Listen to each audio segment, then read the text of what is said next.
Welcome to another episode on the Flourishing channel. I'm Amber Mustang.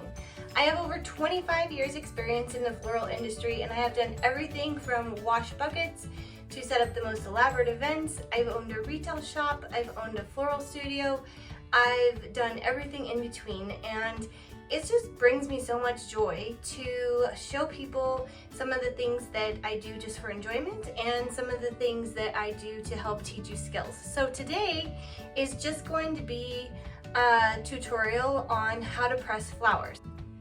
My son and I love taking bicycle rides, and it has been raining so much in Colorado this year that the wildflowers are just everywhere. So we decided to head out yesterday and just pick as many as we could. So we got this fun just mix of all sorts of colors, sizes, and since I've never preserved flowers before or pressed flowers, I went online, did a little bit of looking.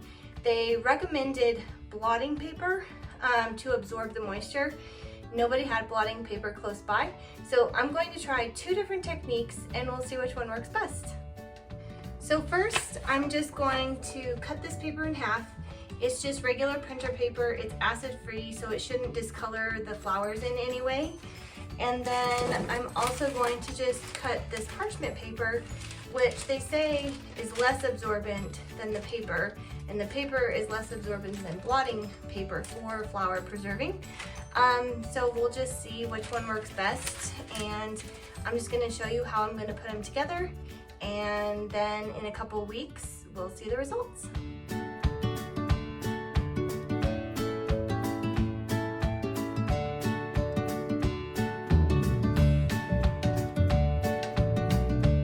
Alright, now that I have the paper cut, I'm going to take each flower here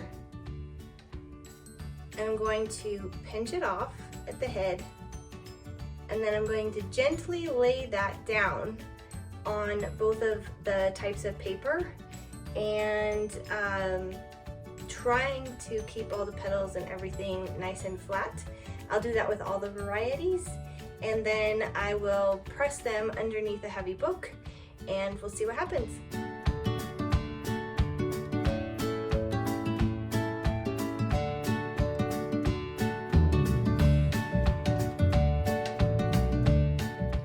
So instead of a book, I actually found these two pavers that I have.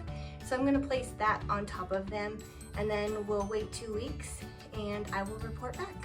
Hi, it's been a few weeks since I put my wildflowers in the regular printing paper and parchment paper, and now I'm going to see how they pressed underneath that paving stone that I put them in. Okay.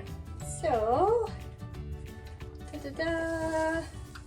That's how the paper came out. They came out pretty good. Hopefully I can get them off. Oh yeah, they're gonna come off really nice. So awesome. They look great. So the paper looks fine. Nothing looks molded or has any problems. And the parchment paper did awesome too. This one actually has a little bit more color to them. So I probably, based on this, like you can see on this paper, it's kind of wrinkled, so I think maybe the moisture got soaked up into there. The parchment paper seems to be less affected. So I would probably say go with parchment paper if you're just looking for something easy at home. So my original plan was to make some bookmarks with these wildflower pressings, and so that's what I'm going to do now. I have just a little home laminator that I got for like homeschooling stuff for my son. It comes with some lamination paper, which I'm going to put the flowers in. I'll run it through, give it a quick cut, and then we should have some bookmarks. I'm really excited.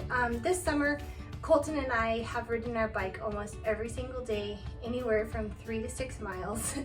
And the wildflowers have just been so, so beautiful. So I'm so glad that we can preserve our summer in a bookmark, and he can take it to school and I can have it at home. And maybe if we have enough time, we will grab some more and we can do them for beginning of the school year teacher gifts.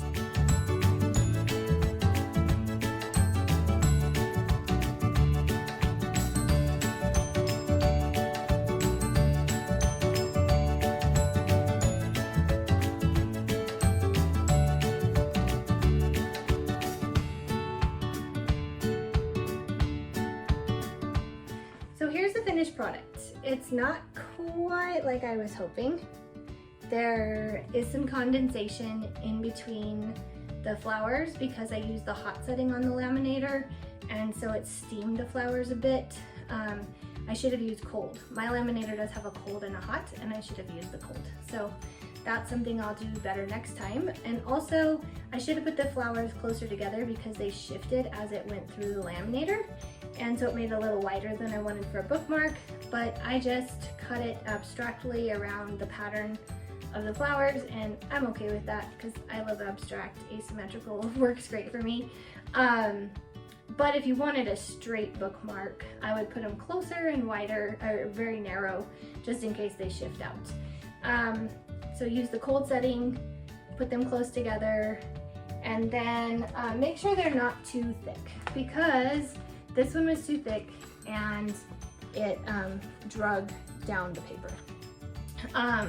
So I'm just gonna cut these out individually and get some of those glass hangers and put them in there for sun catchers for our kitchen window. I hope you've enjoyed this experiment. I've learned a lot and I know what I'll do differently. And also I'm just grateful for the opportunity to save our summer just a little bit here, because riding bikes and collecting flowers has been one of Colton's favorite activities this summer, and I'm just grateful for that time with him, and now I have a reminder all through the year.